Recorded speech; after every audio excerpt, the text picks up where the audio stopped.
program is part of the Scene Project's podcast network. The Scene Project features interviews with independent musicians, comedians, and artists from across the Midwest. Become part of our community and support local art wherever you are.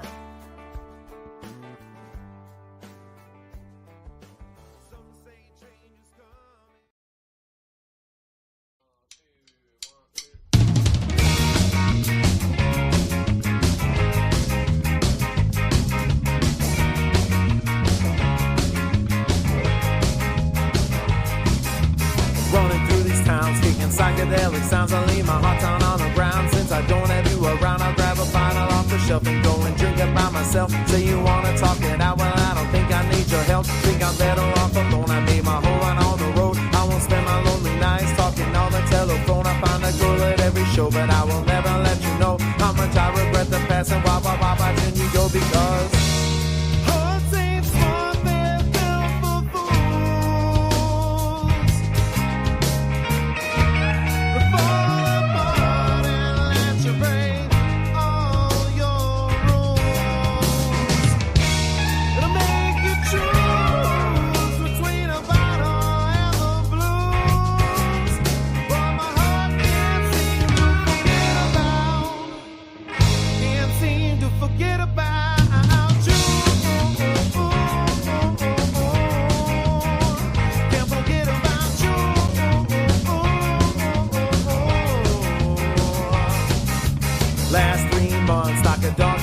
I got my heart off your leash, but you still infect my brain. So now I'm running round in circles, cause I can't forget the pain. Like 1,000 shiny daggers every time I hear your name. So I have to get control of my body and my soul. I pick my heart up off the floor like I had to twice before. Should've cared a little less, we should've loved a little more. Now we both regret the past as we're walking out the door, because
welcome into another exciting episode of The Scene. I'm your host, Bubba Starts, and you are here tonight for Love Noise, our weekly get-together where we hang out, we meet new musicians, we share their catalog, and we talk about it, sharing stories, and I'm always joined by my brother, Wild Willie.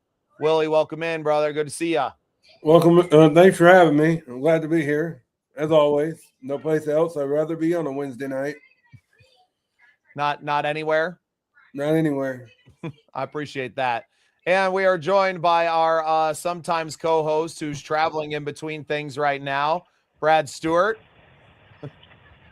Brad's cruising around the streets of Nashville, heading to a showcase of his own.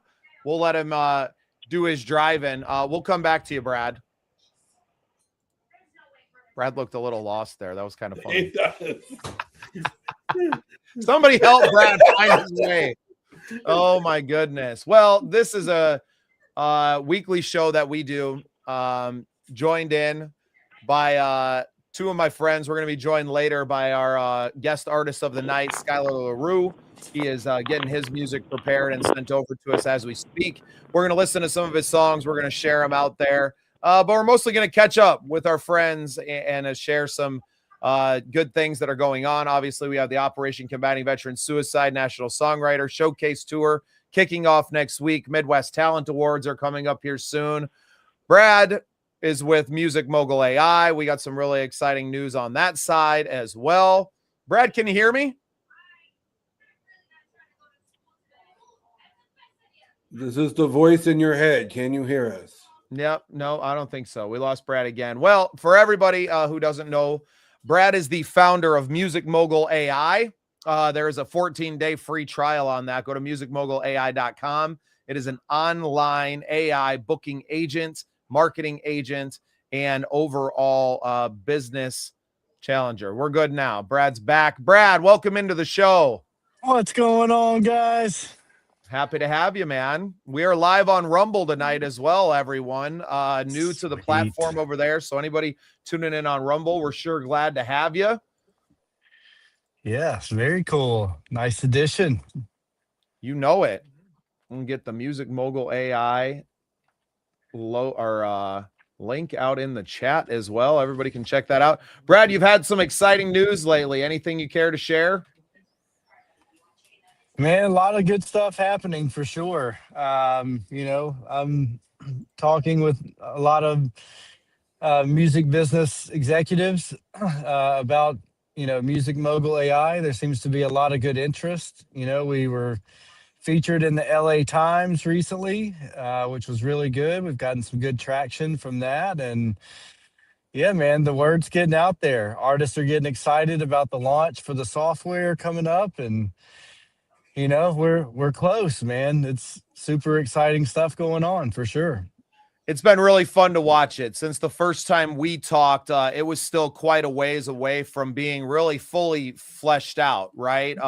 Back in November, maybe is when we first connected, and we both have grown a lot in our respective categories of the world, if you will. You on the tech side and myself building out this tour. And, we've had dozens of submissions at this point, supporting our veteran community with Operation Combating Veteran Suicide. We've had a number of veteran songwriters that have signed up, and we've done those obviously gratis to the vet community, get them out there sharing their story.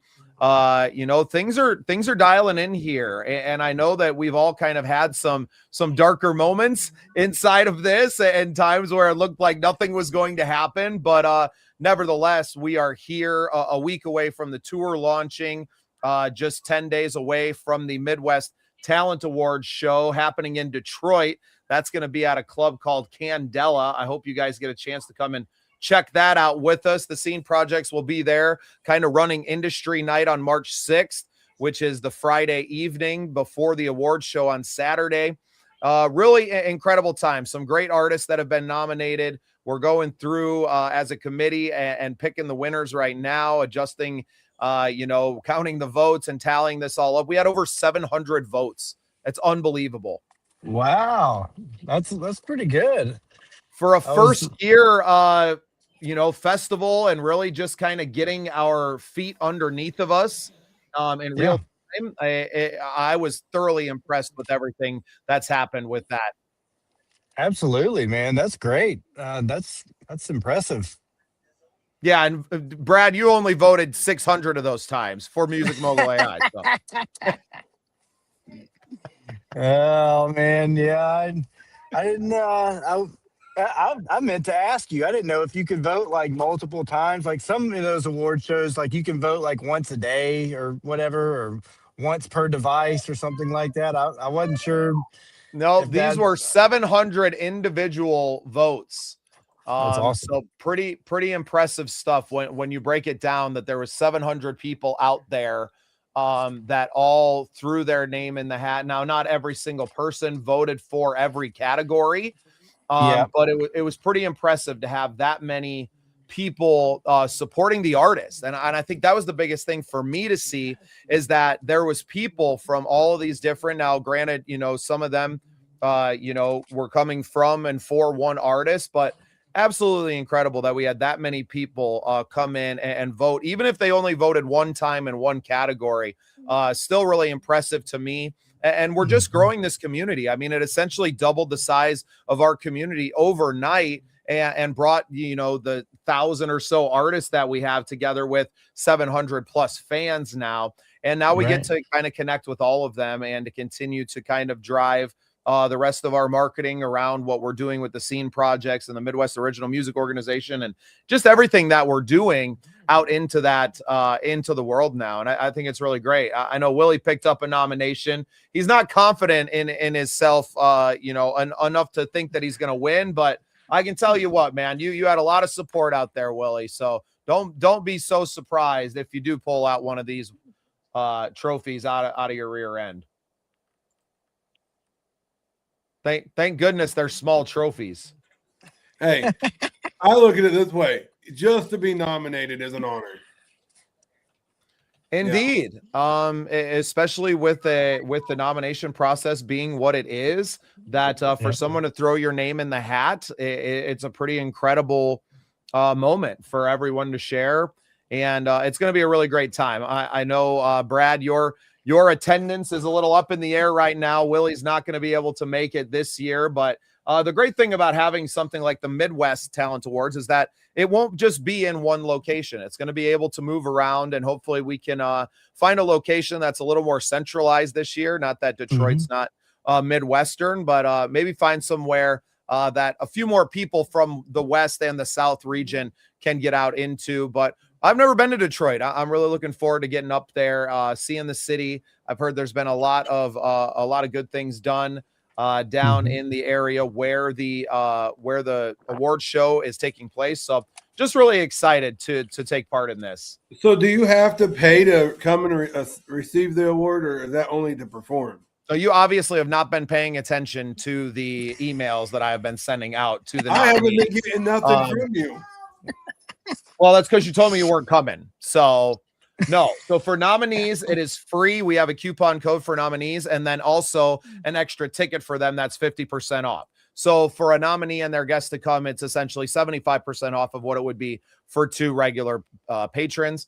And I figured that was something to give. If you're nominated, I don't think you should be paying to come to these shows. I know that's typical of some other shows that are out there, but I also think that, giving the 50% off ticket as well was a really good way that we can give in and make sure that everyone who is nominated can afford to make the trip, because you're still going to have to get a hotel room. You're still going to have to travel to get there from wherever you're at. So we were trying to make it as affordable to participate as possible. And we're really excited about how everything has kind of panned out here. Well, I've been thinking about it. I might try. Okay. I'll believe it when I see it, Willie. I said I'd try. I didn't say I was going to be there. You know what? There is no try. There is no try. I don't know. You never watched Star Wars before? What? Negative. Never watched Star Wars? I watched about 5 minutes of it and could not get into it. We can't be brothers anymore. We're not friends anymore. Sorry you feel that way. I'm amazing. Not everybody agrees, but just don't ask my ex-wife.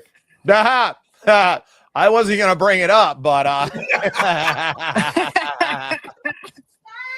hey, thanks for tuning in, JC. Pleasure to have you, man. Just hanging out here. I'm getting Skylar's music loaded up. Skylar LaRue is our guest tonight. Really looking forward to having him on. Been following his career. I know he's been following the show and everything we've been doing. And we had I was late to getting a guest. I thought we had one. Turns out we didn't. So I was a little late in getting things done, but we got that. There you go. Mask off. Okay. We got it taken care of. That's the thing about having a big network like we do, is that, it's pretty easy to find somebody that wants to come on, share their music, and talk about it. Sure. Oh, for sure. This is the way. This is the way. Yeah, he has no idea what you're talking about. I know. I was just about to ask him. I was like, have you seen The Mandalorian? Negative. Dang, man. We made it. You should at least watch that one. Yeah, brother, you got it. Welcome into the show, man. Sky Crow. Okay. Yeah. Yep. I can't read either. It'd be that way. Yeah. How you doing, man? Pretty good, pretty good. It's good to be on the show. Unsurprisingly, or not unsurprisingly, but surprisingly.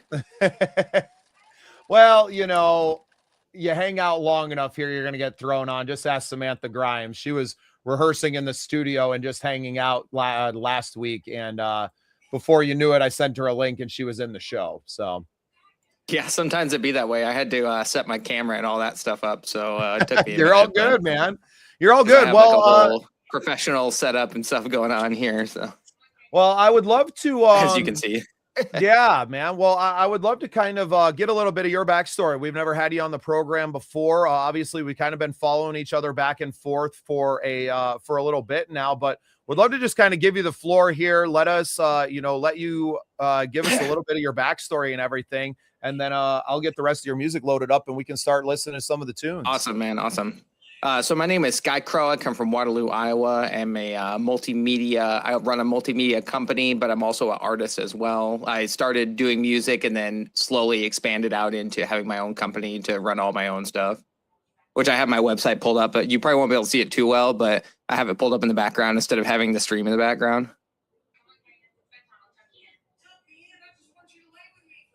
Yeah, that's a good spot. We'll keep it on those pictures there. That's a bunch of my portfolio of some festivals I've done and some trophies and all that stuff. I have the trophy in the back too here, but yeah, I rap, but I also produce. Primarily, I would say I lean more towards the production engineering side of things, but I also rap and make music. So that's where a lot of people know me from, because I go out and do shows and I travel, and so a lot of people know me for my music stuff. But when they find out that I do the engineering stuff, then I have people hit me up for that service as well, and so.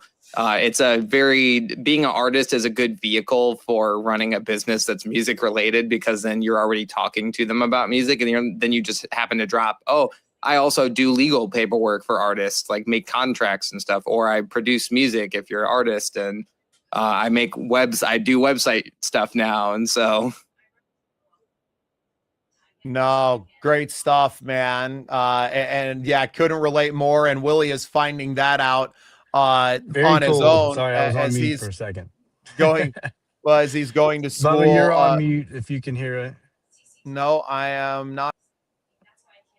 Can you hear me, Willie? I can hear you. There we go. Now I can hear you. All right, good. Well, technically. I could hear you before. Yeah, it was just Brad. It was just Brad.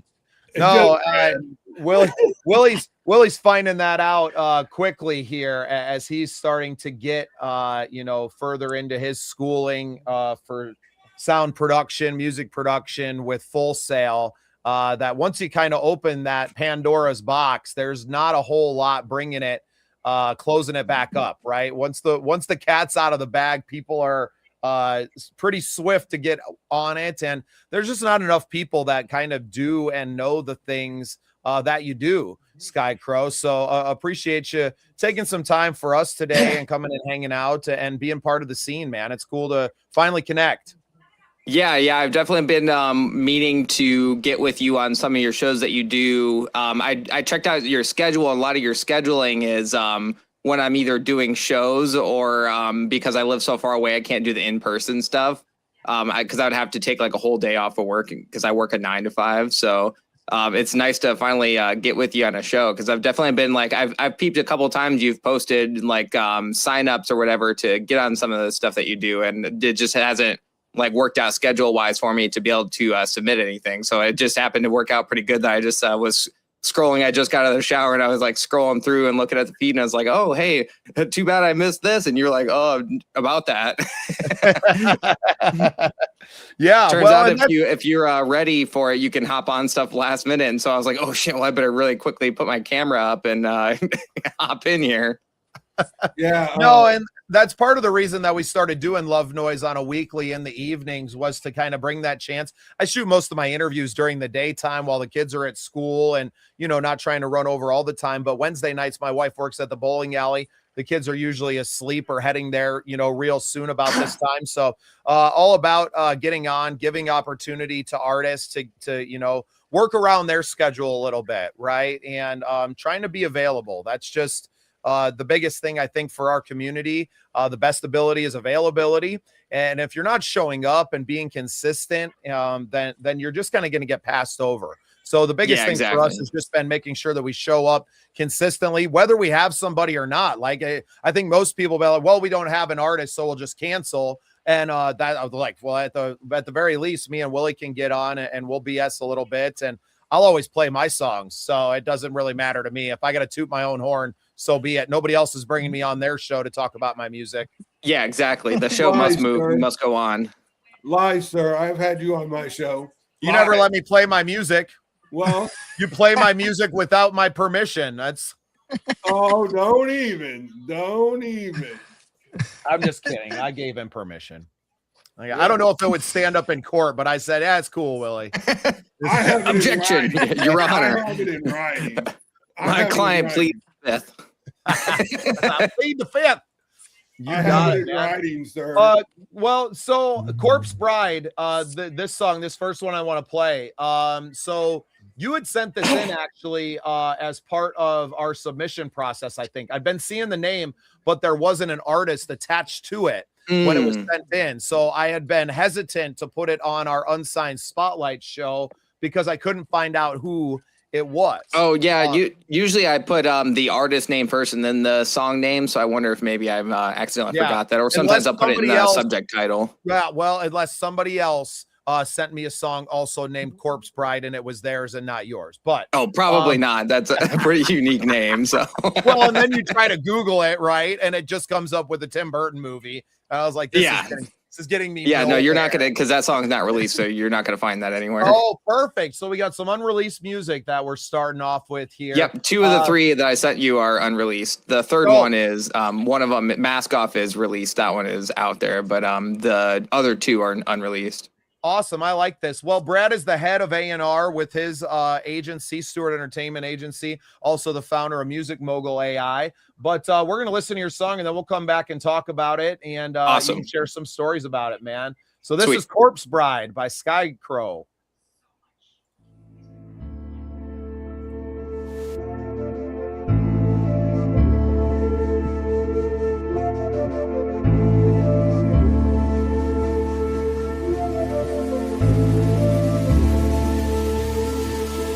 Lisa, not my mama, dropping dead with a bottle in her hand, praying death's gonna take her up to heaven with her dad. But that Reaper got another plan, the devil needs a favor, so savor the last couple sips of the Jaeger. Buried a soul so pure like an angel. Aries of war turn love into hatred. Death brings life, but you beat it in with rage when you're drowning in sorrow to drink away the pain. I may not have made it, but at least I'm not a corpse bride. Laying on a bed of flowers, drinking till my throat's dry. Slamming down these shots until I feel like I can soar. I liquefy corruption, turn a saint into a corpse bride. Dearly departed, we are here to hearken the silent hardships. The pain you see, it doesn't even start to scratch past the surface of a past of hurting. So I pour one out for the 1-6 feet, still screaming for a drink 7 days every week. Can't sleep cause I got these damn demons chattering, battling with the grief. Got my body feeling weak, I'm lost, no direction. Am I asleep or is this inception? Into the dark depths of addiction. Seems I can't escape my afflictions. My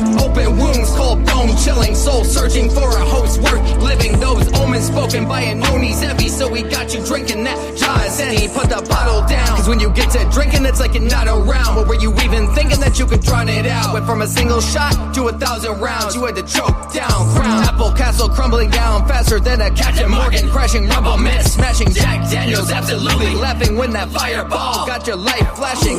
Take a deep breath before it becomes your last. You know that battle isn't over. You're to stuck up in the past. You gotta look into the future and think of the possibilities instead of getting trapped in a mindset of invincibility. So when I think about all the failures I've been doing against the juxtaposing next to the trophies up in my room, and it made me thankful that I never decided to take a drink. So even if I never make it, I can think. But at least I know my mama dropping dead with a bottle in her hand, praying death's gonna take her up to heaven with her dad. But that Reaper got another plan, the devil needs a favor, so savor the last couple sips of the Jaeger. Buried a soul so pure like an angel. Aries of war turn love into hatred. Death brings life, but you beat it in with rage when you're drowning in sorrow to drink away the pain. I may not have made it, but at least I'm not a corpse bride. Laying on a bed of flowers, drinking till my throat's dry. Slamming down these shots until I feel like I can soar. I liquefy corruption, turn a saint into a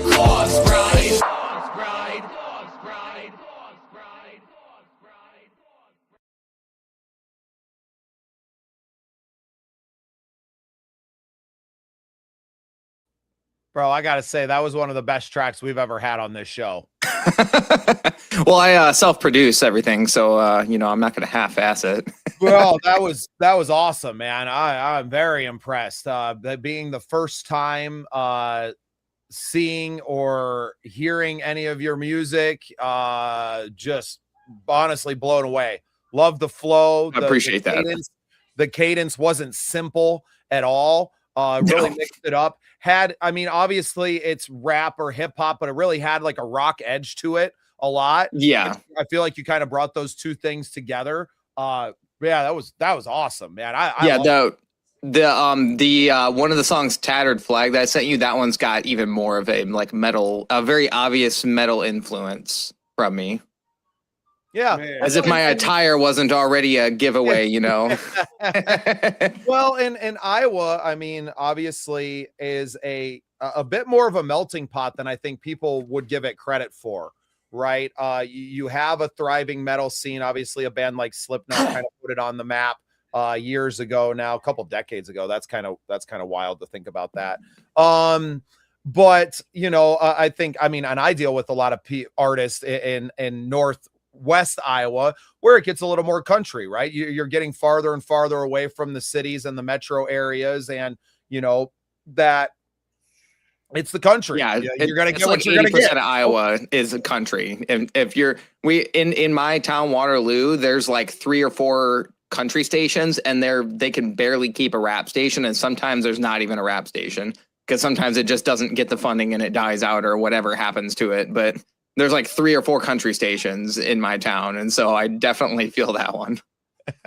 I will say, as someone that's just getting into the audio production and the music production, I'm a little jealous. I love how everything was like perfectly blended and you didn't get too much of one thing. It was just, and like, I have to agree with Bubba on the cadence. Actually, I was going to say it myself. It's just the way it all flowed, and it's like I think it's I put a lot of thought into the production because that's my favorite thing to do is the production and engineering and like composition. That's the stuff I like to do more, which is why I like doing the engineering stuff more, because I like bringing out the best of a song. So like when I have artists come in for sessions, I will frequently give them like either critique, or I'll like try to like help them in the writing process. Or if they're doing something a certain way, I'll say, hey, it would sound cool if you did this, or if you added it this way, or in the mixing portion of it, I may like do the panning a certain way. Like I'm sure you've probably noticed that it's very wide. It sounds very wide in the headphones, but then it'll sound dead center in certain spots. And that's because that was intentionally done where when it's got multiple layers, it'll widen out and the panning will go out. But then when it's just a single voice or just a single layer, it'll be down the middle. And that's all that stuff is all intentional. I've like put a lot of thought into how I want my mixes to sound and how I want to engineer myself. Cause I like when it's got that full sound. I don't like songs that are just straight mono down the middle, the whole song. I like to, especially when I'm making the instrumentals, I like to put stuff in different places and see how it sounds. And I'll try a few different things and see what sounds good and what doesn't sound good. And so that song is pretty much all the songs I submitted are pretty much done for the most part. They're just not released yet because either they're going to be on my upcoming album or I have like a kind of sort of loose release schedule. And so I've got a lot of songs that are done that are either in the final mixing process where I just need to do the mastering, or they're done and I just haven't released them yet. Willie's in 101 classes right now, Sky Crow. Half the stuff you just said is way over his head, but he's figuring out right now how he can get from the backwoods of Missouri up to Waterloo to come spend a few weeks in the studio gleaning all of this information out of you. Yeah, come out for a weekend, man. Come out to the studio. I'll teach you all kinds of stuff. You know, all kinds of knowledge to share. As early in it as you think, Bubba. I've actually, I did one of my first tracks the other day by myself, and it's definitely not as good as yours. He felt really good about it until we just listened to your song. I ain't gonna lie, you ain't wrong. I'm like, I know a lot of artists that self-produce, and when I hear their tracks, I'm like, dude, you could do so much better than this. Or I have friends that the first studio they ever went to was like a basement studio, and they didn't know that there was better quality that existed. They that's all they know is their friend's studio. And so then I meet them for the first time, and I like either show them my studio, or I say, hey, I could do the mix way better than what they did, even taking their like really crappy files that are distorted and they're clipping, and I could take those files and still make them sound at least halfway decent. And then they'll hear my mix and they go, oh, I don't even know why I was messing with this other guy, because you clearly have just blown that away. And it's like, a lot of people just don't know, because they just don't have an ear for it, or they just haven't got out and heard enough stuff. Well, and I think that's a big, not having an ear for it. You don't have a lot of like, to me, you're beyond like a sound engineer. You're a sound scientist, right? You are dissecting this thing. You're putting it under a microscope. You are really caring. And I feel like a lot of people that are in the sound production side now are really just trying to turn and burn these things to make a buck off of artists. They're robots. They're doing it very robotic, like where they've got a formula and they stick to the formula. Where for me, every song is different, because not every song you want it to be wide like that. Like you're if you're making music like the Beatles treated music, not like somebody who's cranking out just a bunch of tracks to kind of bump knocking out TikToks. Yeah, somebody's who's trying to make 10 tracks a day type deal. Like I'm trying to make I'm basically have a mindset of I'm not in a hurry to put out music, and so I'm taking my time with every track and making it sound exactly how I want it to be, because I want my songs to be timeless. Because when you think of artists that are big and that are at the charts, there's songs that are 30 or 40 years old that are still charting in the top 100. And that's because they made a timeless track back in the day, and it still holds to now, which is why people still listen to like Michael Jackson, or even like Bruno Mars. Bruno Mars could stop releasing music totally entirely for the rest of his life, and he would probably still have songs that hit the charts every once in a while, just because of like certain times of the year. Right. Yeah. Mariah Carey will be hitting the charts for another couple of decades at least. Probably forever, until somebody makes a better song. And that's the thing. Another thing I really liked about it is your voice wasn't overly EQ'd and overly compressed, that it still came out clear. And there's a lot that people, when they do it, in my opinion, they over compress their voice. So when they perform live or whatever, people can't even recognize that it's the same artist. Yeah, I try to make my when I do songs in the studio, I try to do them the same way I would do on stage. The only difference is I'm not jumping up and down in my studio when I'm recording, because I want the recording to be clean, but I otherwise try to record it the same way it would sound live for the most part. So I don't do anything that's out of my comfort zone that I couldn't reproduce on a regular basis. So I don't do any like really crazy singing that I don't think I could reproduce, or I don't do any kind of like I do some screaming, but I don't do in some of my songs, but I don't do anything that I couldn't replicate on stage. So I don't like do something that's going to take me 20 takes to get it one time. I try not to. Like I might take 20 takes to like get a perfect take, but live people don't really care about perfect takes. But on a record, if somebody's going to listen to it 10, 20 years from now, I want it to sound as good as I can possibly make it. But I try to not like do the like a lot of rappers will punch in every other bar. I can't do that. Most of my tracks, they're going to be, I may do 8 or even 16 bars in one recording, just because I've practiced it enough times. And so I can do it in one recording and I don't have to punch in. But then if I've got like certain layers I want to do, or if I've got like, if I know I want to extend out like the ending vowel, then I'll do punches in. I'll do a punch in because it just sounds cooler on the record. But when I do it live, I don't do the like extended vowels. So like at the end of a verse or a song or something like that, I may extend out the sound and it'll overlap with the next part of the verse that comes on the record. But live, I just don't do the extended part at the end. I just cut right next to it so I can catch my breath or whatever I got to do. Listen, I'll be honest. I am not a huge rap fan. I ain't. But that is a song that I would listen to because, like Bubba said, it wasn't just rap. It had other flows and it made it. Yeah, I'm telling a story because that song is a very personal song. It's about my mom. That's why it's called Corpse Bride. And so my mom was an alcoholic and she died in her like early 50s because she had liver failure because she didn't know how to quit drinking. And so Which is funny because I have these bottles of alcohol around, but that's because these are Slipknot's like specialty bottles and they're signed by the band. And so when I do podcasts, I like to bring this bottle with me and I'll share it with everyone before I do the song. And then I do the song and it's an anti-alcohol song. And they're like, but you just gave us alcohol. What the hell? I'm like, yeah, it's kind of more like a symbolic thing. Like I like having this as a prop when I'm doing that song on stage because it's a bottle of alcohol, obviously. And that's like the whole premise of the song is from like both perspectives of the perspective of somebody who's going through an addiction and the perspective of somebody on the outside who's witnessing somebody else going through the addiction. So like there's parts of the song where you probably wouldn't catch it on the first listen, but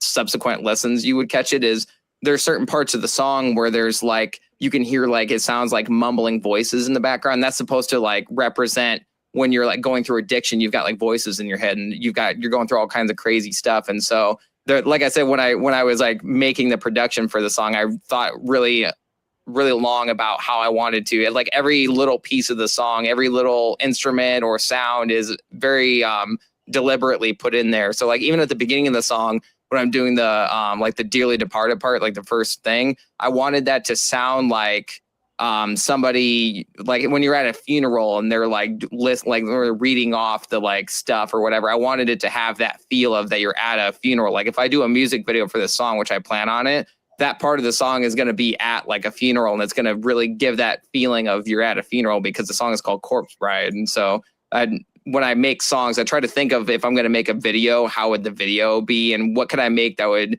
what could I do for the song that would enhance it to make it even better if it had a video with it? Brad, what do you think of everything our young friend here, Sky Crow, is thinking and talking about his music? You can tell he's put a lot of thought into it, you know, and he's very deliberate about, you know, his message and what he's trying to do and the vibe he's creating. And I think that's important.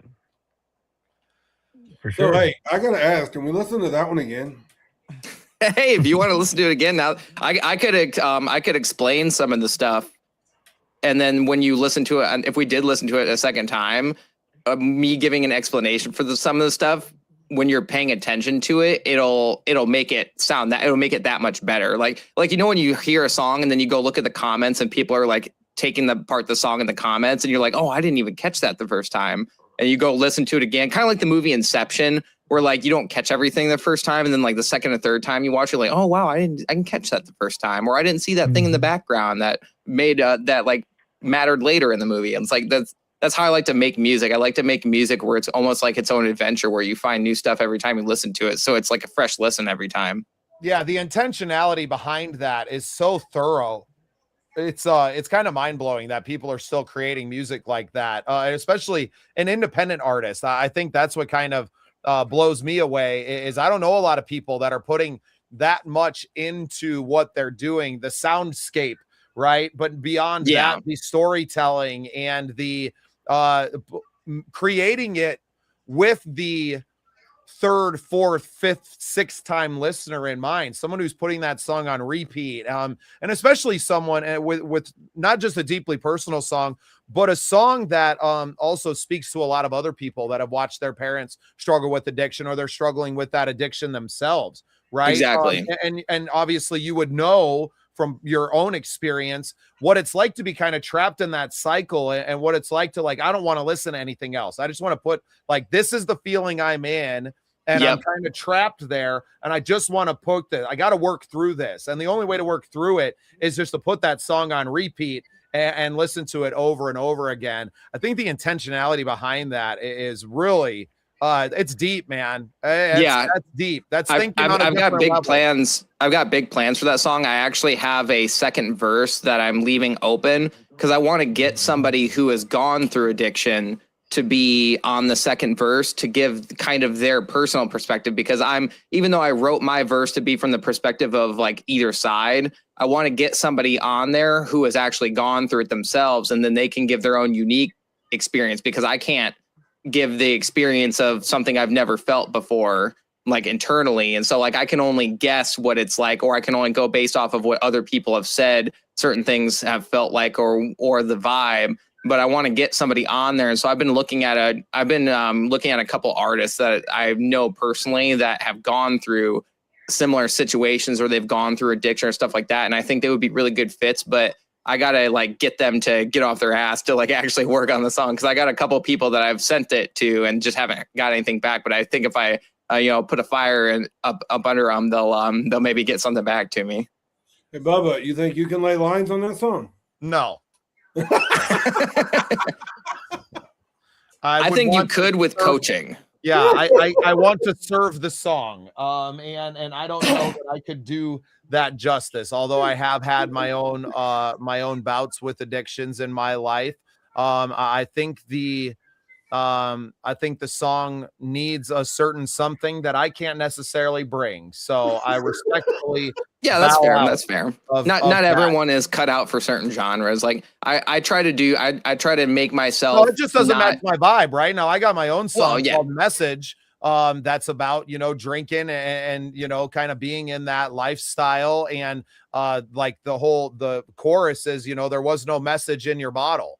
Right. There was no promise or no promise realized at the bottom of that bottle that we kept on drinking. Right. So, I have songs around those things. Right. But maybe what I'll do is I'll have you on a song of mine. And absolutely. Cause I can do any genre, and you'll quickly realize that with the songs I've sent. There's a lot of variation going on, but I can do any genre, and I like to bill myself as you're listening to a song you're listening to it for me and not for the genre I'm doing. Because a lot of rappers, they'll stick to a genre and then they only become known for that genre, and that just kind of puts them in a box. And so I don't like to put myself in a box. I like to think of it as if I'm making a song, you're coming to the song for me and my personality and my style, and not for the genre of music that I'm doing. Yeah, you're building a brand around that. Now, Brad, coming from the like the management side of that, is it harder to work with an artist like Skycrow as opposed to someone who just like,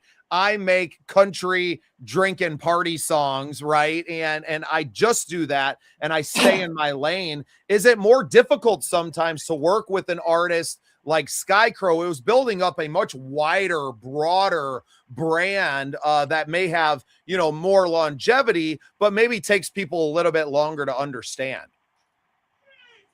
Yeah, great question. Yeah, it's rap and hip hop is very different from almost every other genre other than like classical and that kind of stuff. But it's a different scene, it's a different vibe.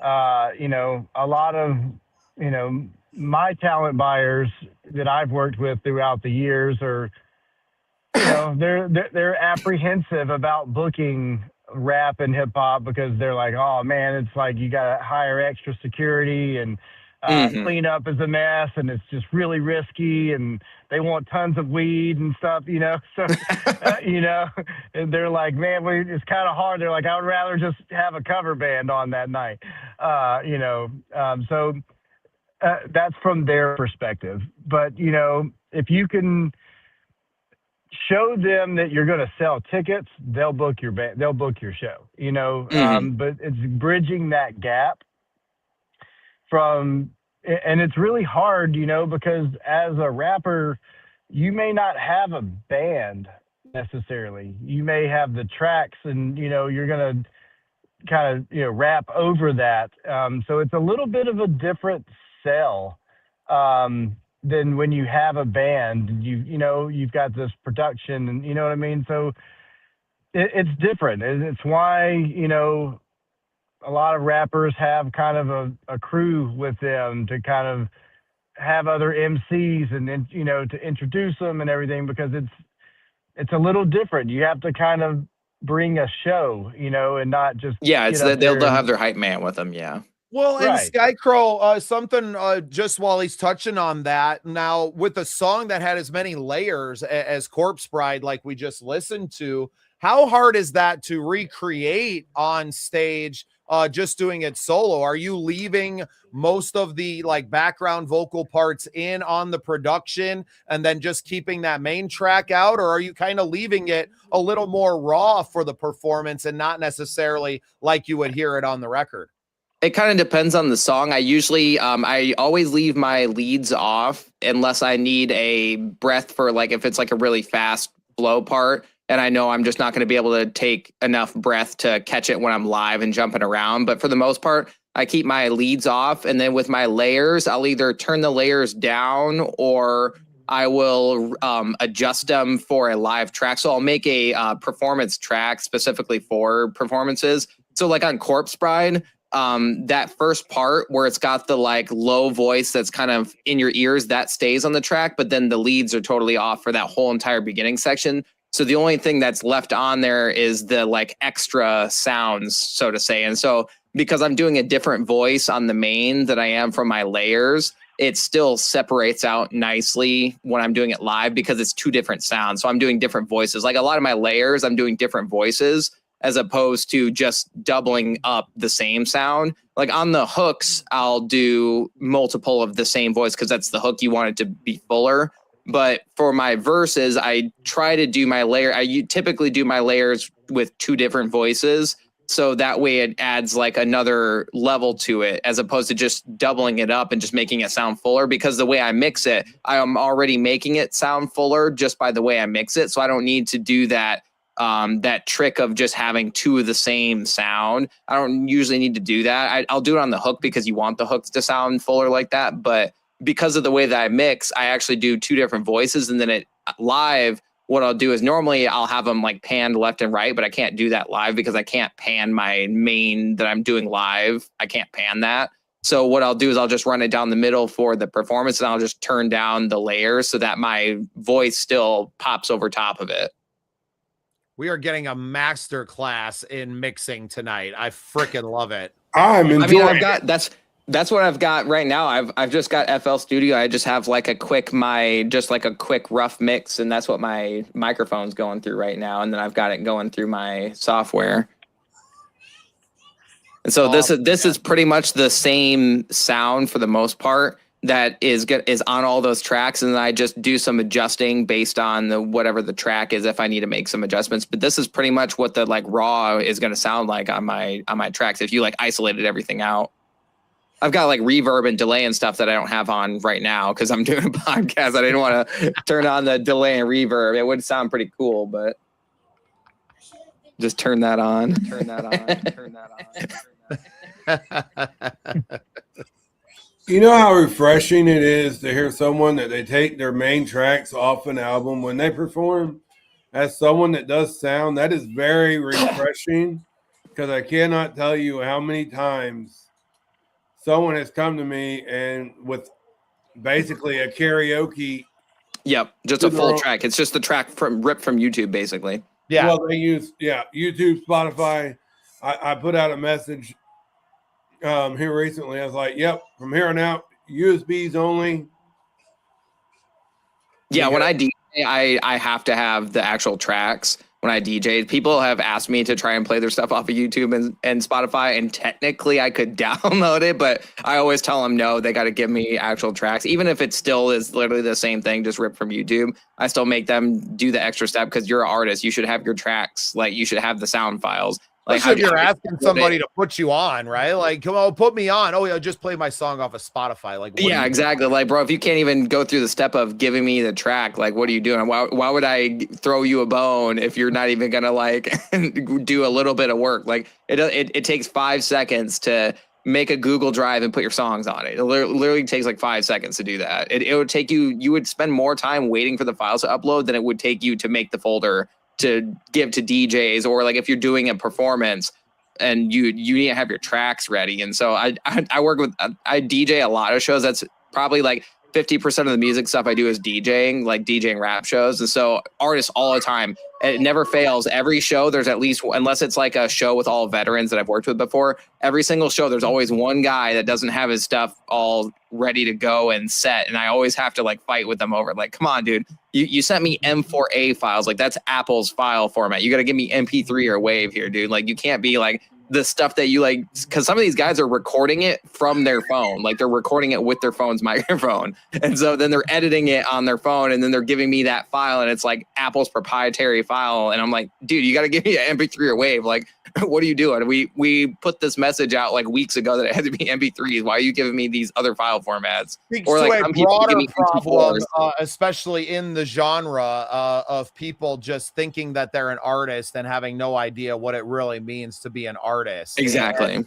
And I mean, as much in like the country and rock world, we don't see it as much because it takes so much more to record, right? Like for a band, you're having to go into a professional studio most times, and to do that, you're not just going to sit on your phone and record tracks that way. It's just not how things are typically done. So we see it a lot less, but yeah, I mean, it is ubiquitous almost across the hip hop world. I tell you, I had a couple weeks ago, I did a show, and they waited till the day of to send me their tracks, and then I tried to do the best, and we're in a barn with no freaking cell phone service, no Wi-Fi.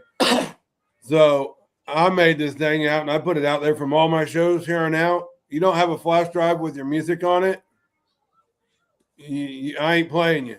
Because I tell people they either got to send it to me like a couple days before the show, or they got to have a flash drive with them, because I even whether or not I can hotspot is irrelevant to me, because the artist should just be prepared and ready. They should have that stuff ready to go, and they should either have it to me or have it physically available. You're doing them a favor, right? Like by checking them and being like, no, you have to be prepared to come into this. You're actually doing them a favor, because then hopefully they have that and they take that with them to the next show and they look a little bit more professional. So and I don't like come at it like a dickhead to them. I will pull them aside and be like, I'll be like, hey, listen, I don't know if you know about this, but Google Drive, you get 15 gigs of space for free. You can put in your entire catalog on there, and it's free. And then they go, oh, some people don't even know. They're like, oh, well, I have a Google email for my phone, but I never use it. I'm like, dude, you have 15 gigs for free. And you just go put all your files in there, and then you just give the DJ the link, and he can download it at his leisure. And you don't have to sit there and wait for 15 minutes for the files to upload. And then he's got to download them. It takes 15 minutes there. Now you just spent a half an hour that you didn't have to spend when you could have just put them in there. My thing is, I'm at the point that I live in Royal, Missouri, and half the places I DJ, people aren't doing it. Even when I put music out there, tell them 3 weeks before the event, they'll wait till like this one they just did. The dude sent it to me at 3:30 in the afternoon when the gig started at 5 o'clock. So yeah, I get that a lot. So I definitely feel you in that one. I'm at the point now, especially now that I'm able to learn how to split the songs and all that. I was like, you know what? You can't, especially if they're coming with their own audio tracks, like, you give me the money, I will split it up for you. I'll do the work so you have this for future reference. Yeah, I just put them on game and just tell them like Google Drive. That's by far the easiest thing, because everyone can access it. You can set a Google Drive link to where anyone with the link can access it. They download it at their leisure, so you give it to the DJ a day or two before, or if you're at a venue and you know that they're probably going to be able to get Wi-Fi, or if you hotspot them, like it's most of the time it's fine the day of, but I try to like get people out of that bad habit. I try to have people send it the day before or have it on a flash drive. But yeah, I tell artists all the time, it's probably, like I said, it's probably like one guy a show that I do that has no clue what's going on. Like nobody has told them differently, because they're just surrounded by yes men. And it's fallen on my responsibility to now be the one who has to teach them this. And whether or not they like the way I tell them this information, I try to not be like an asshole about it. But it depends on the artist too, because most artists are pretty receptive to the DJ giving them information, and they're less receptive to other artists because they're in competition, or they feel like they're in competition. But with the DJ, it's kind of like neutral ground, where like if the DJ is telling me this, okay, well that must be good information.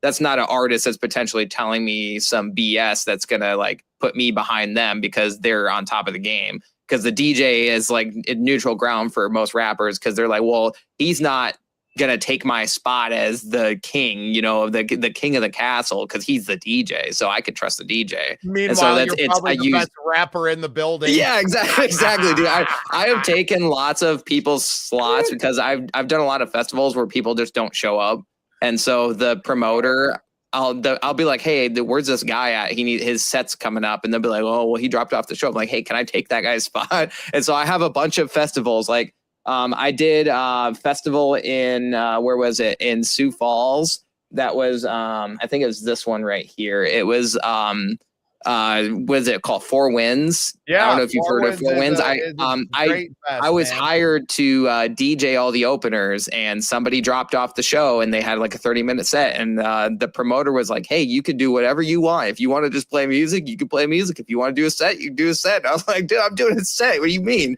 Prof is the headliner. Prof is a huge artist. Of course I'm doing a set. There's like 500 people here. What do you mean? Shout out to Corey, man. Corey Church and everything. Yeah, Corey's awesome. Out, man. Just a fantastic group. And obviously, they got, the other half of that, Justin Strawstone down in Omaha. Some great people, man, doing a lot for Sioux Falls. I live about an hour and a half southwest of Sioux Falls. So, I mean, that's I think I remember that. Yep. Yeah. We performed there a few years ago, not on the Prof year. We were there, I think, the year before, and my band kind of opened up the festival that day. And I just glad to know him. He put me on another show. I played with a guy. His name's evading me right now, but Corey's been great, man. Great for the scene out here. Obviously, yeah, exactly, dude. When he lived out this way, but Four Winds.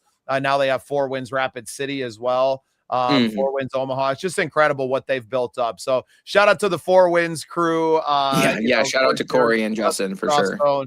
You guys have been doing big things for a long time around this Midwest area, and major props to y'all, man. We appreciate everything you do for Midwest artists.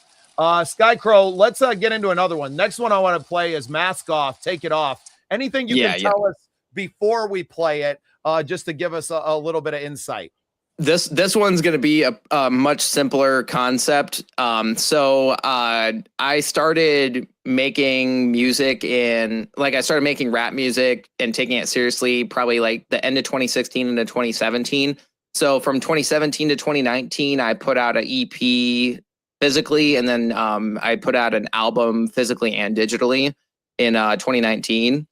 And so obviously that's right before COVID happened. And if you know anything about music and COVID, everything got shut down. So I lost all my momentum. I built up this momentum for 2 or 3 years. I was doing festivals here or there, doing bigger shows. I'd done 8035 in Des Moines, and I'd done a festival out in Oklahoma and some other spots here or there, some bigger shows. And I was building up momentum. And then COVID happens and all that goes away. And so this is the first song that I released after 5 years of not having released any music because I lost all my momentum. And so I was like, well, I'm going to transition to being a DJ and doing still making music, but not really putting anything out and not really focusing on that, doing the DJing stuff because I was still able to get gigs DJing because there were still some places that were open for various types of events, like either, just a general night, like a salsa night or something, or if they just if a bar just wanted somebody to play music that wasn't just like a karaoke machine. So I was still getting gigs DJing, and then some states were open and some states weren't. So I was able to travel for DJing, but it was a lot harder to book myself as a rapper just because there's no way to get people out. It's like you can't sell tickets if nobody wants to go out. So I was like, well, screw that. I need to transition. And so this is the first song that I released. It's basically an F-COVID song. That's why it's called Mask Off. I love it, man. Well, this is Mask Off. I figured this would be a good show to put this song in. This song is released as the first one I released in 5 years, and so I figured this would be a good one. I kind of wanted to release a song that would explain my absence to anyone who any of my fans that had lingered and were still listening to my first album, because I still had people that were listening to my music and still following me as an artist. So I wanted to release something to kind of explain where I had been for the last 5 years, releasing music-wise, because I'd still been out DJing and still being a presence in the scene, but not performing as much anymore. And so that's what this song is, basically. Awesome. Well, this is Mask Off, Take It Off by Skycrow.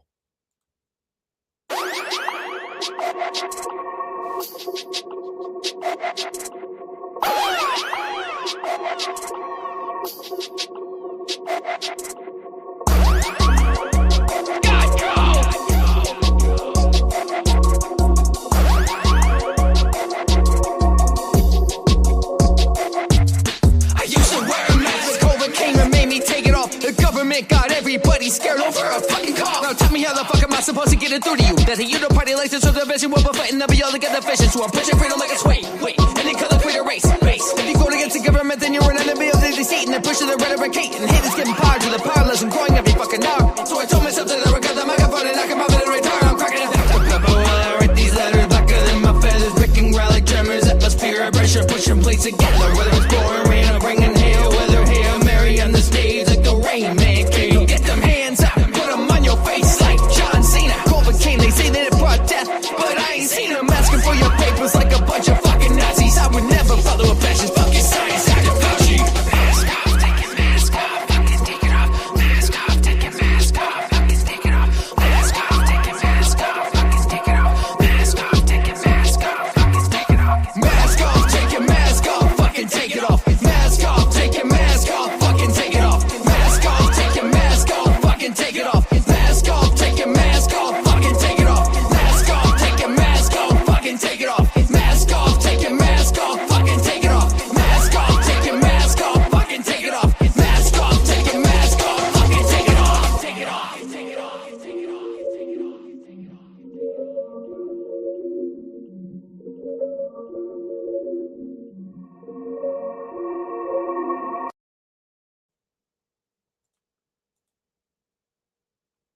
Yeah, man. Awesome stuff. Awesome stuff. Absolutely love it. I think you just made a little fan. So Probably I used not- to a lot Probably of the not shows I did, I greatest used song to play for your 4-year-old or your 3-year-old. probably not. But she had So, the headphones on and she was jamming out. So before yeah, you before obviously COVID, weren't listening to the lyrics. but before COVID, I used to wear these like cloth masks. I have this one that's got like the infection symbol. I used to wear this before COVID, before it was cool to wear a mask. I used to wear stuff like this because it looked cool, because I had like a Resident Evil theme going on. Like I had the umbrella patches, and I've got an umbrella tattoo on my arm. And so like I had this like Resident Evil kind of theme going on, and I would wear the mask, and I had like some cool, creepy, like horrorcore songs. I wear this mask on my side. That's like my little picture of my guy. He's got it on the side. That's where I wear it when I perform. Because I tried to wear it on my face, but the microphone can't like quite pick me up because the like mask gets in the way. So I was like, but the mask is cool. So I just like started wearing it on my side. But yeah, I used to wear this mask before it was cool. And then COVID happened, and people were using me. They were like politicizing me. They were like, oh, look, well, this guy can rap with a mask on. Why can't you wear your mask? And I was like, no, I don't support this forced mask shit. I was like, fuck that, dude. So I quit wearing the fucking shit. Because it was funny because people like were like using me wearing the mask because there used to be a bunch of pictures of me wearing that mask, like performing with it on. They're like, well, if he can rap and do a whole set with the thing on, why are you complaining that you can't breathe in your mask when you ride the train or ride the bus or whatever, or go out in public to the restaurant? And I was like, no. I am anti-mask being a requirement. I was like, screw you guys. I'm not wearing this shit ever again. Oh, that's funny. That's just, yeah, the irony in it is like they just changed your whole image, changed your whole. Yep. your Sure whole did. They persona hijacked overnight. it. They hijacked my image. I wore it because it was cool and creepy, and it has the infection thing on it. And I'm trying to do this horrorcore thing, and now people are like taking it and pointing at me like, look, this guy's got his mask on and has no problem. He's I'm being like, a good boy. hold on a He's being second. a good little boy wearing his mask. And Exactly. And so I was like, well, what's the perfect way to come back to making music? Oh yeah, I'll make my F COVID song that I've been thinking about doing. And you nailed it.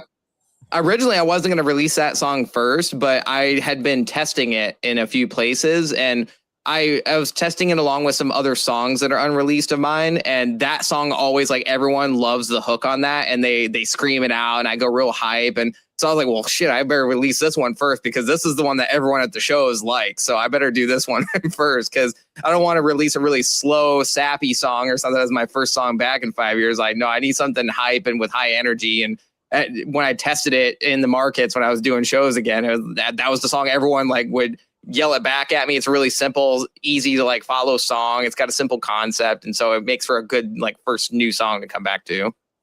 Yeah. Once again, speaking to the depth at which you take your artistry and the way that you're thinking about things. And I really applaud you for having that forward thinking and an understanding who you are as an artist, having that vision, having a long-term vision for everything, having a purpose. I feel like behind everything that you're doing, it's so much more than a lot of people that are just creating and then releasing and creating and releasing, Yeah, and they're I can't releasing do kind that. of trashy songs, right? That just aren't of a high quality. And yeah, you kind of are bucking that entire trend, and I really like it. I appreciate it, man. I appreciate it.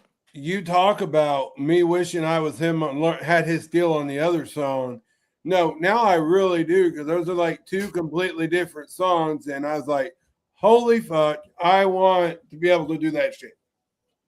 So, hey, like I said, take a weekend and come out when I don't have gigs, or even if you want to come on weekdays, that I could always like, just like, either take work off or like figure it out, or I could just like teach you stuff after I get off of work. Cause I've got a studio, like I'm in my studio right now. That's it. It's in my house technically, but it's a full, like, I turned an entire room into my studio. So I've got like plenty of room. You could fit like 10 people in here probably, but yeah, spend a weekend, or come like take a week off, or, get a hotel and come out for a couple days or something like that. And I'll teach you all kinds of stuff.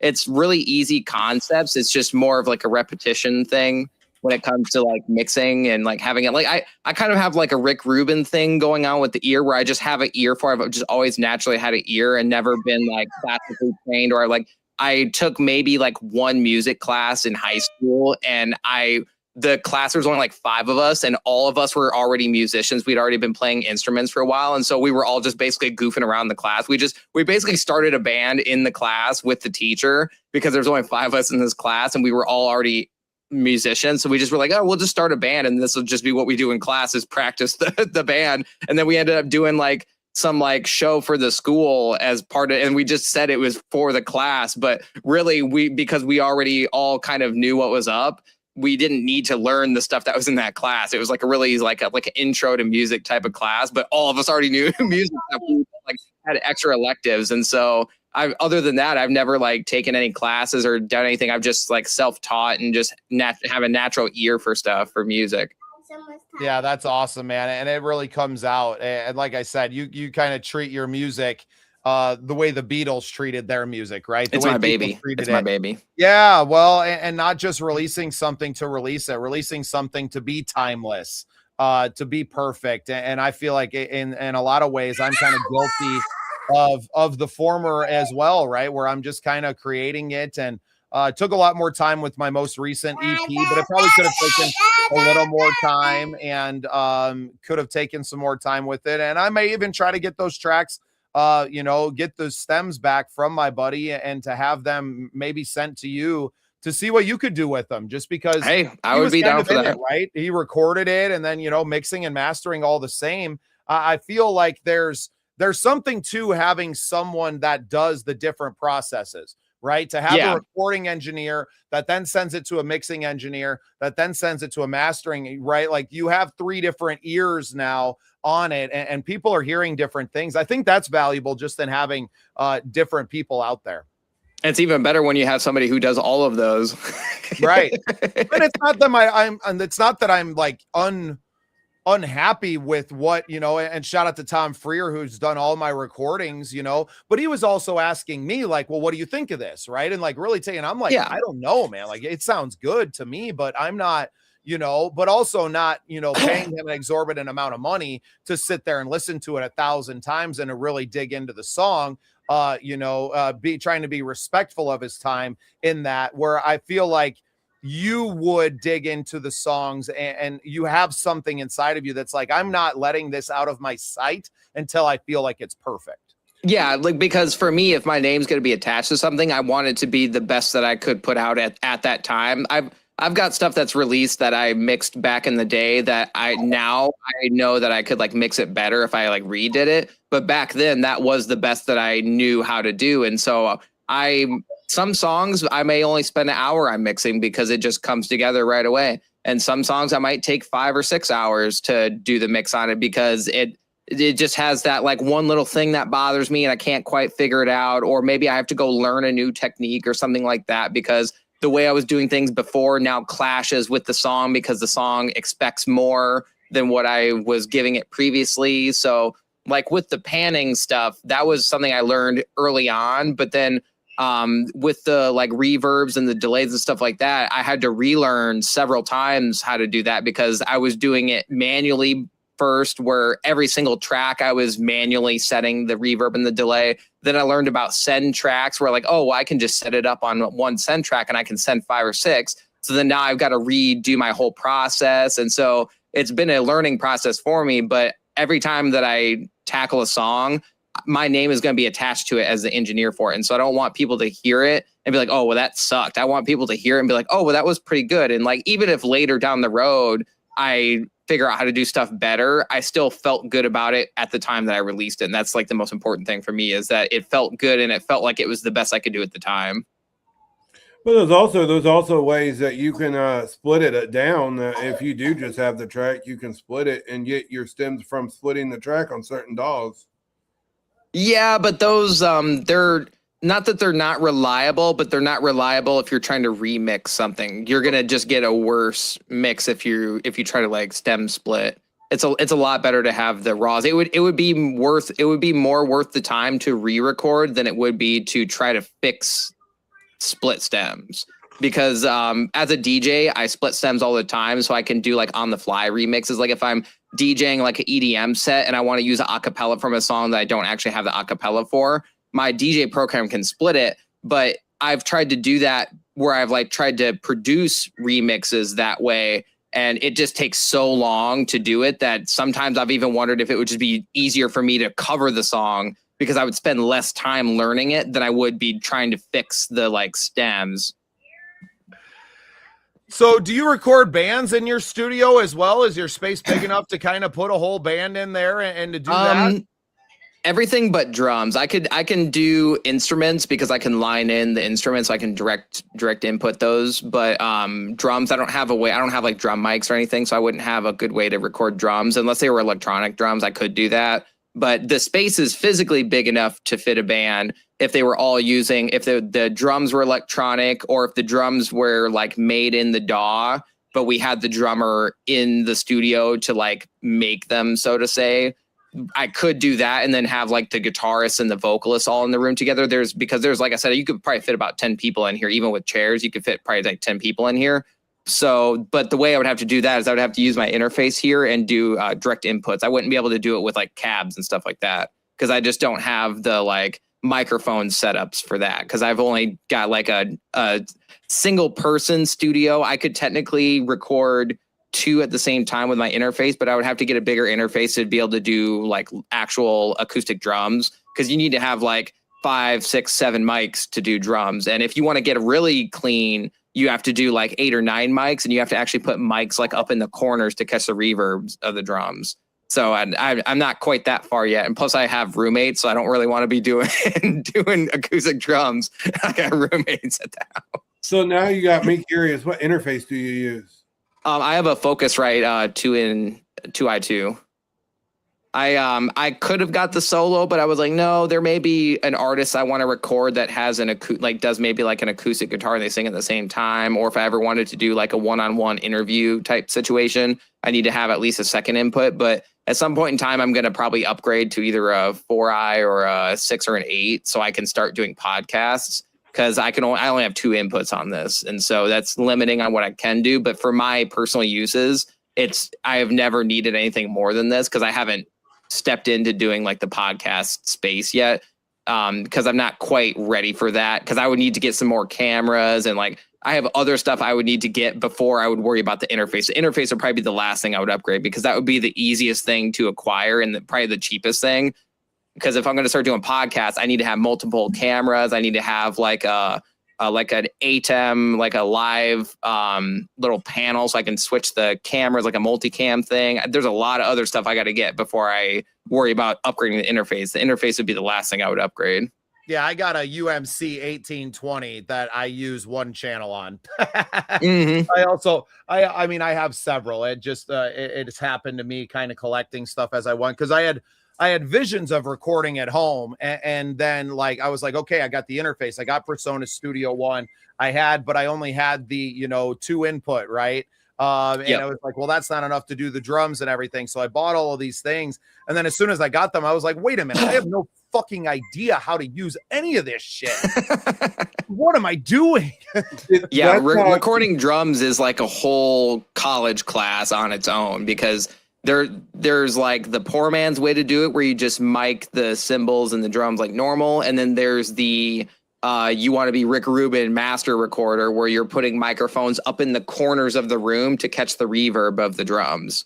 And so there's a recording acoustic drums is a much larger on-taking than any other instrument is, because every other instrument is really simple. You just put a microphone in front of the cab, or you put a microphone up to the like box. If it's like an acoustic, you just put it where the hole's at. Really simple. Drums, you got to put mics on like in certain places next to certain cymbals. You got to put a mic at the bass drum, but do you want to put it like right in front of the hole? Do you want to put it off to the side? Like, what sound are you going for? Do you want it to be more punchy? Do you want it to be more soft? Like, it depends on the genre. Like, you may change your drum mic setup 5 or 6 times before you get solid for one band. And then the next band that comes in, you got to redo all that. You got to do all over again. And so that's why I'm not worried too much about trying to record acoustic drums, just because it's way more like I know the steps to do it, but I do not have the time or the willpower to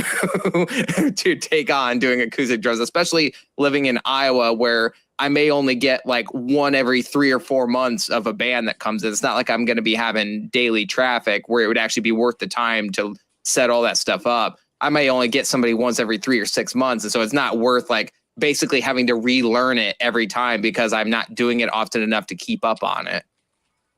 I don't. Yeah, the reason why I asked is the school I'm going to, they sent me all the equipment I needed for the audio production side, and they sent me a Scarlett 18i20. Yep. So yeah, that's a good one. Yeah, Focusrite's a really good company. I like the interface. When I was looking into it, they had a bundle that has the microphone, headphones, and interface, and I was like, oh, well, perfect. That's all the stuff I need.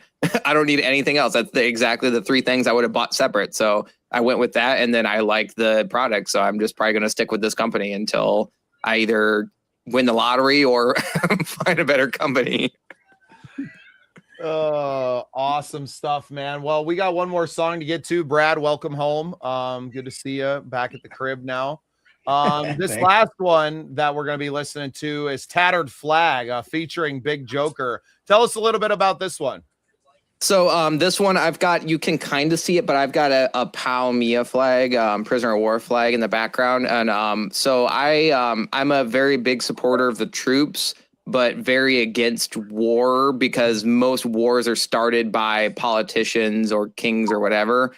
The troops don't want to fight the wars, but they have to fight the wars, because if they aren't the troops, then we're the troops. And I don't want to be the troops. So I have a very strong, like, pro-troops but anti-war stance. And so I wanted to make a song that kind of reflects that. And I got one of my friends on it who is a veteran. And he has a very similar view to it, where he's also very like anti-war, but he was a veteran. So he's got that firsthand experience, which is kind of the same thing with the Corpse Ride, where I was talking about, where I knew I wanted to make a military or like a pro soldiers or like just any kind of song about that.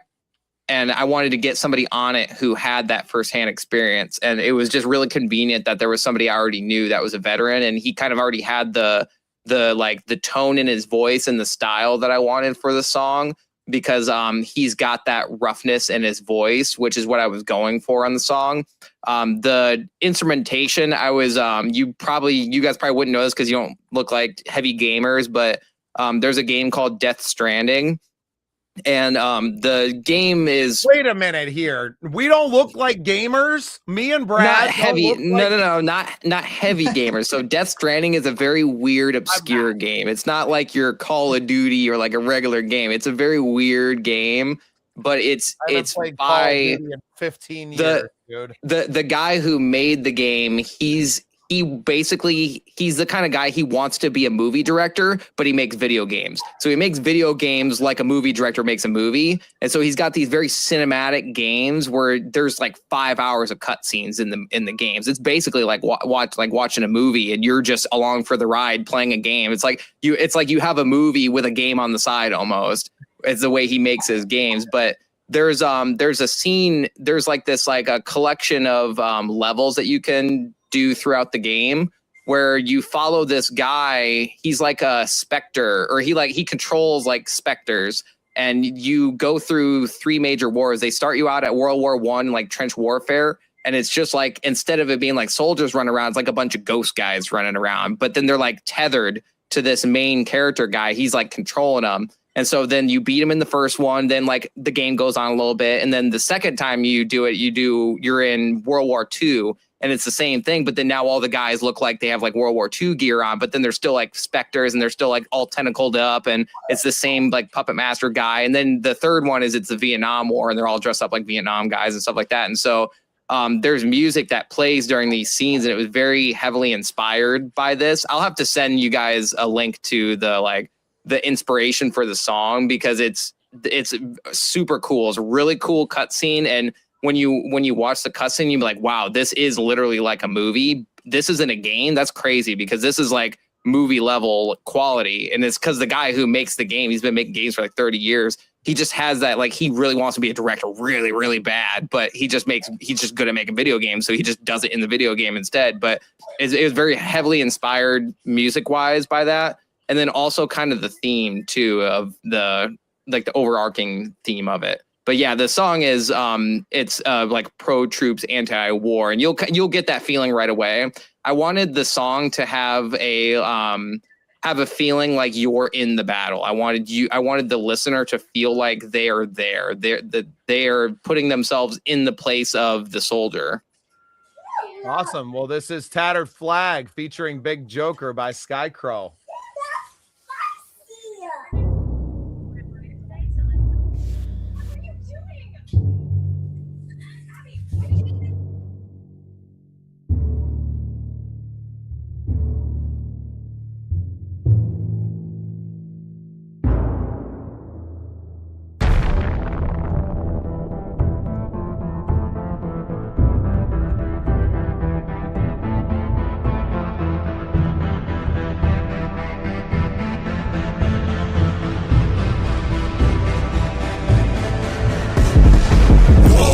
On the battlefield, speed break cold. Every horror and every tear, take control of emotions that hate no fear. Face and foes, bad bulls in your stratosphere. Take command, no man left here alone. Make a stand, forge and be visible. Who withstand? Take aim, go for the throat, send them back down into their hole.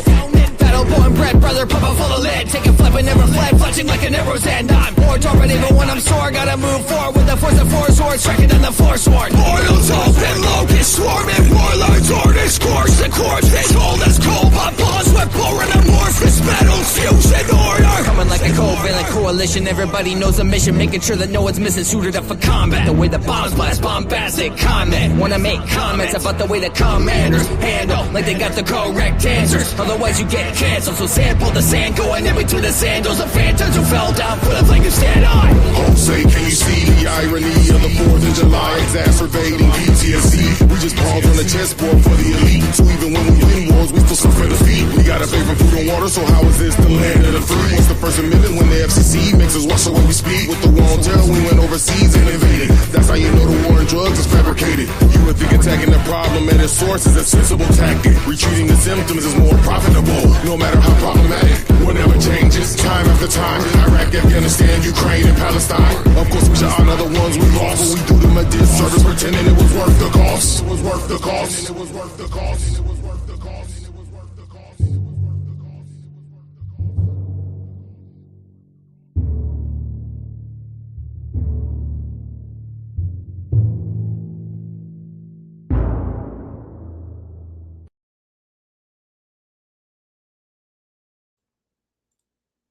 Yeah, man. I wish that one was a little bit long. Like, I wanted one more chorus in there. Yeah, that one could have been another verse and another chorus long. Yeah, I was released on that one still too then, right? Yeah, yep, that one's unreleased. That song is pretty much done, but I want to put some samples in there. I was gonna put samples from the game, but then we recently, like a couple months ago, we had some soldiers from Iowa that got killed in Syria in that, like they got assassinated. And so I think now what I'm gonna do is, instead of putting the samples from the game in there, I'm gonna actually try to take some like news, like some like news articles or something like that, something that has like the somebody talking about the soldiers that died. I want to put that at the beginning of the song. I kind of left a lot of room at the beginning because I was just going to put samples from the game because I really like that game. But then I was like, well, the logistics of getting the samples, I have to manually go and record those samples. So that means I have to go play through the game again to get to those parts of the game. Yeah. So I've just kind of put that off for a while. But then it was just fortuitous that not really fortuitous, but now I've got something more purposeful that I can put there, and that's like news clippings or something from those soldiers that got killed. Well, and it's easier to come by than having to play through this whole game, which sounds like it's very long and difficult. Yeah, it's a long game. I wouldn't mind playing through it again, but like playing 30, 40 hours or more of a game just to get 10 seconds of audio is pretty crazy. So that's wild, man. That's wild. One time goes into video games, man. I ain't got that kind of time. I've been building a media empire in that time, Brad. Exactly. That's why I haven't gotten to that yet, but it works out better to put something real in the song. One of the lines that I end my verse with, obviously I have the first verse. I like to repeat this line when I do the song live. I do just my verse. I've got like a cut version that's just my verse. I like to repeat the line for the crowd and kind of say it slower and explain it. The last line is, sample the sand going in between the sandals of phantoms who fell down for the flag you stand on. And that's a critique to people who are hate on the troops because they conflate the troops and the war together. Like, the troops don't have a choice. They have to fight the wars. But in Vietnam, when Vietnam soldiers were coming back and our citizens were spitting on them and throwing stuff at them as they were coming off the planes, and they didn't get a good welcome. They didn't choose to go fight those wars, but they have to. They either got drafted or they chose to fight because they thought it was going to be for a good cause and end up not being for the cause they wanted or whatever. But so that line at the end is a critique to the people who are critical of soldiers not understanding that, do you want to be the troops? Because I don't want to be the troops. I don't want to be over there fighting in the sandbox, getting blown up by a 10-year-old with an RPG. That's not, I want to make music and do other stuff. I don't want to be doing that. But if the soldiers and the troops aren't doing that, then that means we are going to end up being the soldiers and troops, because the war will come to us. And then who's going to fight it? Somebody's got to fight it. It's going to be us. If there's no troops, then we're going to get ran over. And so I don't want that. But that's why it's sample the sand going in between the sandals of phantoms who fell down for the flag you stand on. Is it's telling them, listen, walk a mile in their shoes and see if you have the same opinions that you have about being anti-war, about being anti-troops. I'm anti-war. I don't think we should be fighting in most of these wars. But if the troops are over there, I'm going to support the troops because they don't want to be there either. Well, some guys do. Some guys, they live for the fight, but some guys are like Jocko who just want to kill people, but most people are not like that. No, and obviously Willie and I, both big parts of Operation Combating Veteran Suicide. Willie is doing a big festival down there in Missouri for the troops. I am the director of marketing and PR for Operation Combating Veteran Suicide. Our tour is in honor of these veterans that are coming home. So love that track, man. Appreciate the story behind it. Love Big Joker on there, veteran himself. Want to thank him for his service as well. Brad, what have you thought of the music and just the artist that is Sky Crow? I think he knows what he's doing. I think he knows what he wants and how he wants to do it and the message he wants to tell. And man, that's, you're doing a lot that a lot of others don't reflect on. That's stuff that, we talk about in our consulting and mentorship services is, these guys have heard me say it a lot of times. It's what is your message? What do you want people to feel? at your show. And it's all about finding your tribe, so to speak, and Hmm. creating that community. And I think you're very intentional, and you know what you want that to be and to look like, and that's huge. Yeah, when I do that song live, I have a flag and I'll bring it with me and I'll wave it for the whole song, but I'll pull it out and I'll explain, this is a song for those who have gone overseas and either did not return home, or they return home physically but not mentally, and they're still stuck overseas. Because a lot of guys who come home, they get this PTSD. They're sleeping on the floor. They got a bed, but they're sleeping on the floor because sleeping on the bed, they're too comfortable and it spooks them. And they think that somebody's going to jump out and get them because they got this crazy PTSD because they're getting blown up by 10-year-olds with rocket launchers. And so I always start the song out with that message of, this is for the troops that either have never returned home, or they came home physically but not mentally or not spiritually, and they never really returned home. And so that's what the song is for. That's the like target audience for it. But then even if you don't fit into that feel, I wanted the song to make you feel like you are there. And so that's why it's got this really like this gritty kind of feel to it. Like it's got the taiko drums at the beginning, where it's got that kind of like preparing for war. Like it's like you can imagine you can just hear in your head when you hear those drums. It just really puts you in there. It puts you in the sandbox. It puts you, in the trenches, literally in the trenches with the sound. And like some of the effects I put on my voice, like at the beginning, it's like where it says like war ain't just on the battlefields we bring home. It's got that voice. I put an effect on it to make it sound like a staticky kind of radio sound, because I wanted it to feel like you're in the battlefield. And when they're over there, they're using these crazy ass radios. You can't hear shit on them. And so I put that like effect over a lot of the song, where it's got this like broken up radio kind of sound. And I want that adds to the like flavor of the song, of like really putting you in the battlefield.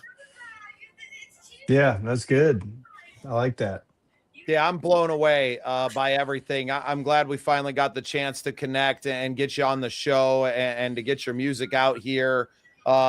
Just incredible stuff, man. Who you are as an artist, your vision for your music. I think there's so much that people can learn about their own artistry from listening to you, and some of the technical sides, and a lot of just the purpose, the meaning behind what you're doing, and not just kind of creating. I think you are a very deep individual on a lot of levels, probably from the experience of, your life, your lived experience, that is, kind of created this artist that you are. But now moving forward, what's kind of the next things for you? I mean, I know that you kind of obviously took a long break from releasing, and everybody kind of had to take a break during that time. We didn't really have a choice.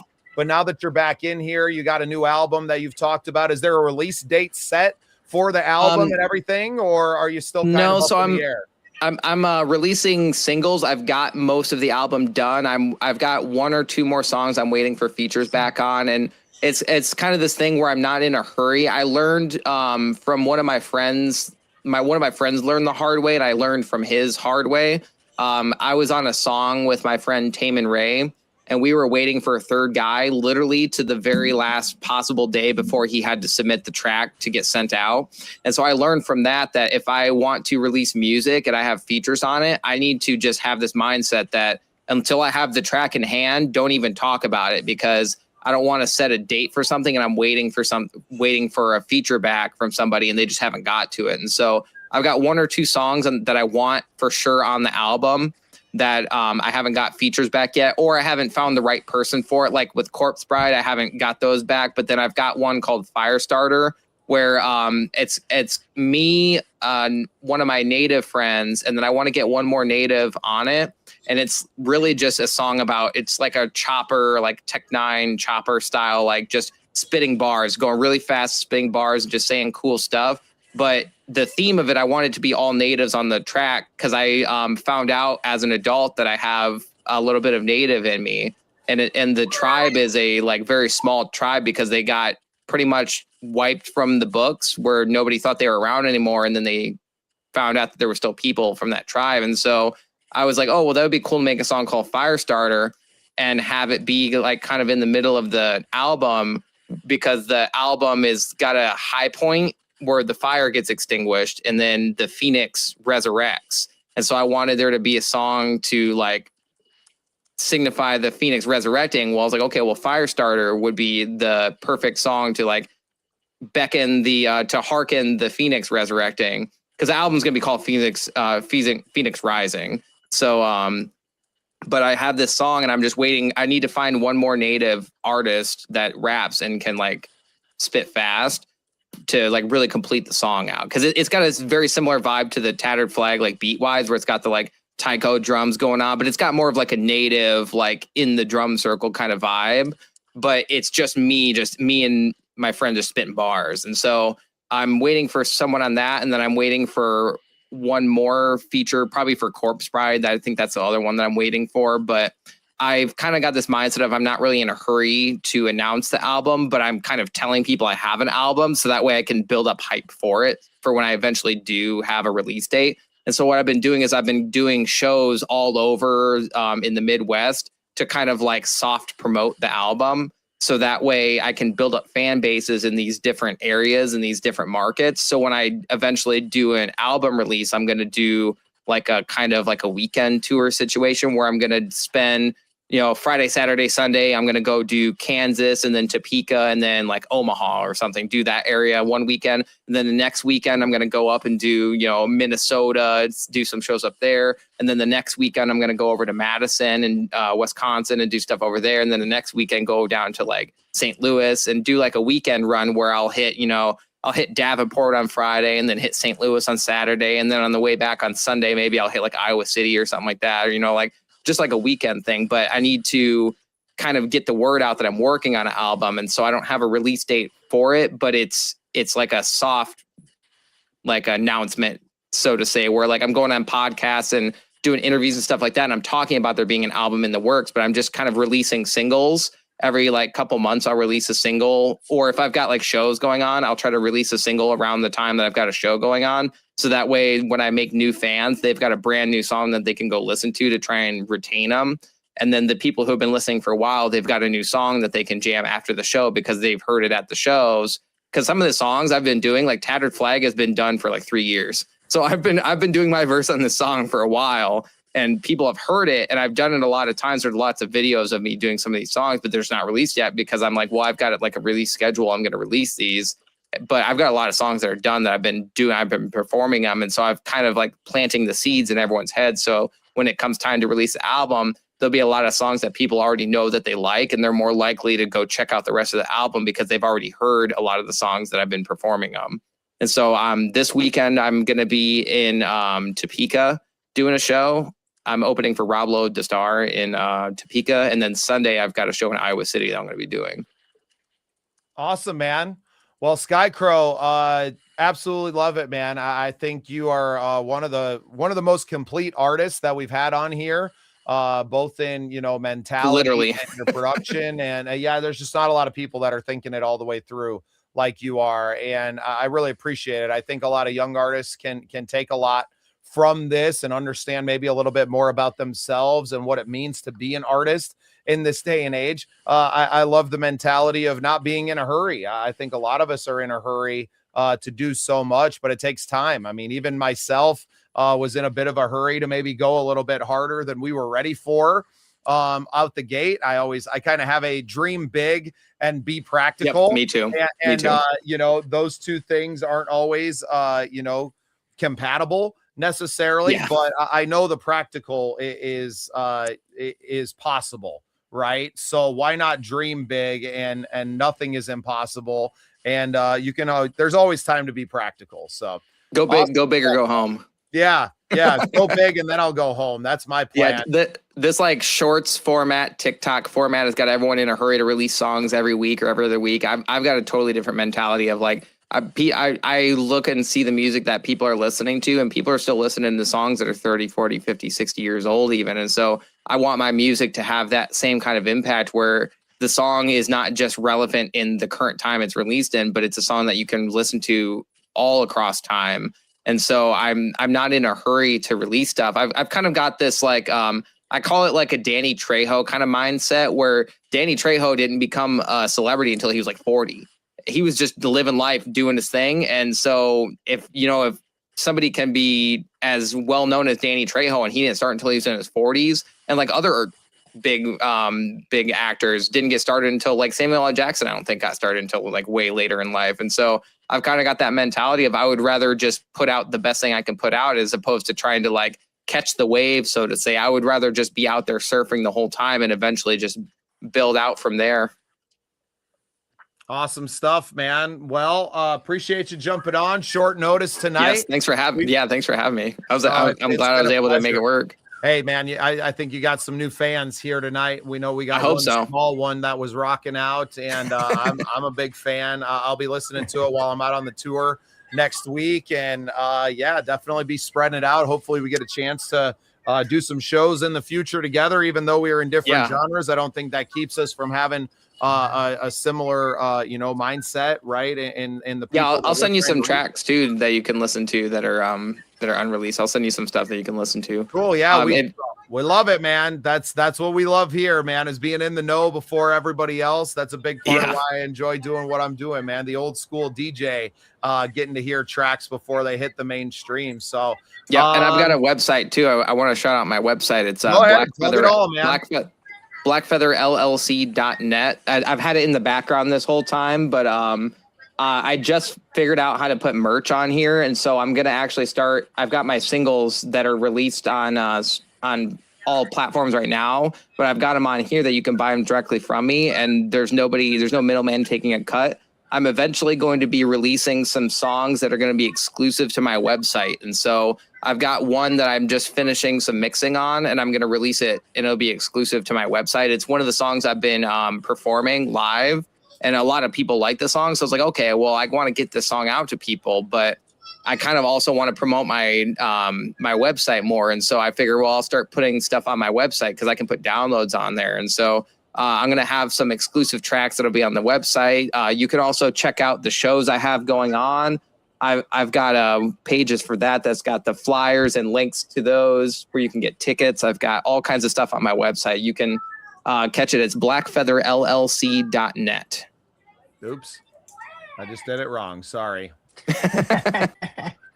That is my company's name if you hadn't figured it out. I wear this at every show that I do. And so when I went to look up the track for Corpse Bride, because I had it on there, that I found the website and everything on there. So here, we'll do it better.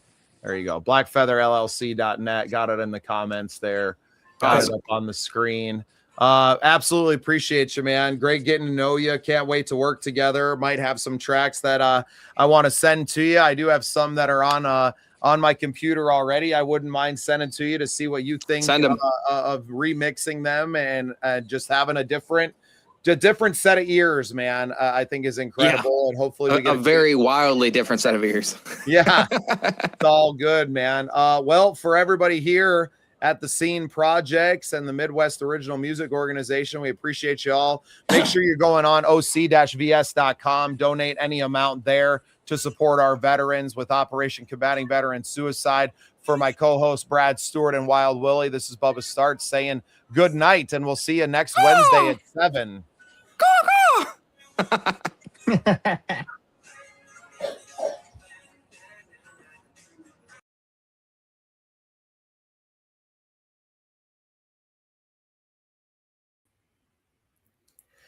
They say the music industry is open now, but if you're an independent artist or a DJ trying to scale, you know the truth. The gatekeepers didn't disappear. They just moved behind a curtain of data and consolidation. Hello, my name is Brad Stewart. I'm the founder of Music Mogul AI and Stewart Entertainment Agency. For 20 years, I sat at every seat at the table as a booking agent, a publisher, a publicist, a business manager, a consultant, and even as a mentor. I've worked with over 300 artists, from hungry up-and-comers to Grammy winners. After the world stopped in 2020, I went looking for the tools to run my agency for this new world. However, I found nothing that fit. Everything was fragmented. Every team was disconnected. And while the major labels were building monopolies to crush the middle class of music, the rest of us were left with spreadsheets and prayers. That's why I built Music Mogul AI. But I didn't want to just build another productivity tool. I wanted to build an architecture, a way for the independent musicians, the bands, and the DJs to move with the same efficiency and intelligence as a major label, but without selling their soul. We've taken 2 decades of high-level industry strategy and fused it with a proprietary AI to create a central nervous system for your career. It's the efficiency that I needed with Stewart Entertainment Agency, now refined into a weapon for you. But here's the catch. Music Mogul AI isn't for everyone. We aren't a mass market subscription service. We are a premier tech-forward partner. Our consulting is baked into the software because tools don't win wars. Generals do. We are hand-selecting a limited cohort of artists and DJs who are ready to stop playing industry and start building an empire. We are licensing this technology even to major agencies next year. But for right now, the advantage belongs to the independents. If you're tired of the fragmentation and you're ready to reclaim your time and your trajectory, click the link below, apply to join Music Mogul AI's ecosystem, and let's stop asking for a seat at the table and start building our own. I'll see you on the inside.